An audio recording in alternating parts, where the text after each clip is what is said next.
Russian army is double its size on the eve of invasion and likely will stay that way? Report. Here's a summary of the article.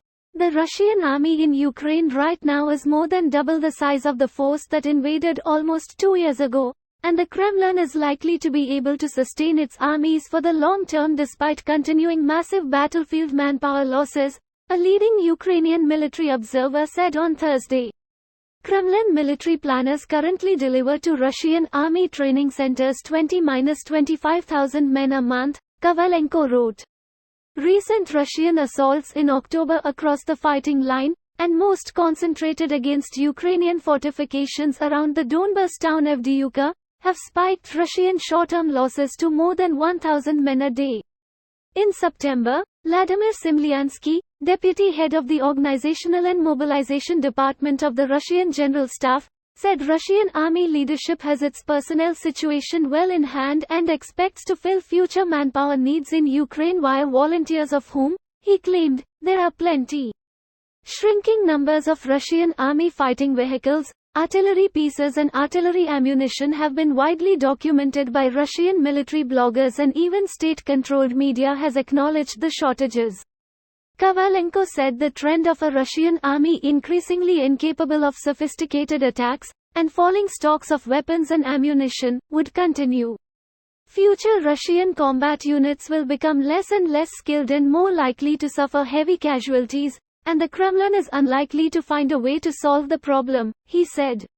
This post received a score of 4,100, with an upvote ratio of 95%. Here are the top comments in response to this article.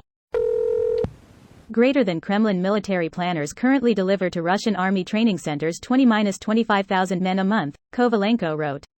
According to Ukrainian General Staff estimates, confirmed Russian monthly soldier losses over 2023 have averaged between 15–20,000 men a month. Holy shit. Talk about throwing men into the meat grinder. I can't imagine walking into that knowing statistically I am not likely to return in one piece for absolutely no reason but a land grab.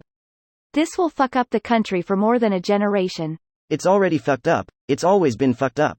It needs to have a complete reset and then 100 years of peace to ever hope of becoming a decent country. You forgot that they need proper leadership. By fucked up I mean worse than now. Yeah, they've been fucked 3 times like this in the past 100 years. Imagine how much fucking PTSD and alcoholism is passed down from those who do live. You aren't wrong though. They have found PTSD fucks your genes up and is passed on in some form to your children. How it manifests is still widely unknown, but there is plenty of studies that shows it is being passed on. Epigenetic memory. You also see the remnants of it in the African American community from the experience of slavery. Side note. It's also my theory that it's the reason why we, humans, get squicked out from the uncanny valley. There's something in our past that gave us a reason to fear things that look like us, but aren't us. Or, check this. It's evolutionarily useful to learn to stay away from things that don't look quite human, like corpses or people that have been deformed in some way through disease, which could be contagious. Or even bad genetics that makes for bad offspring. The theory you're talking about is just wild speculation without any evidence or sense. Double the size, a tenth as effective. And getting less and less effective with each passing day as they recruit less and less capable conscripts. And are equipped with older, and considerably less reliable, equipment. Correct me if I'm wrong, but I believe Russia has a steady income of supplies now. We have China, Iran, NK and Wagner's role in Africa to thank for that. Yeah, but those counties can't give up all their good stuff either. I can't imagine North Korea as swimming in surplus modern arms. Plus, Iran is busy with Hamas and others in the Middle East.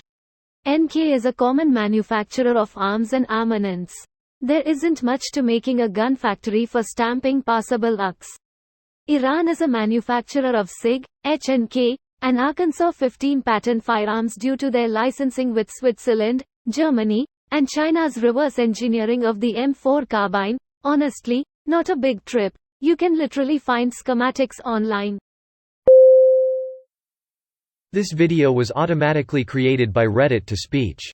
The article and comments in this video were selected from Reddit according to their upvotes, and any paraphrasing was performed by smmry.com, without any human intervention.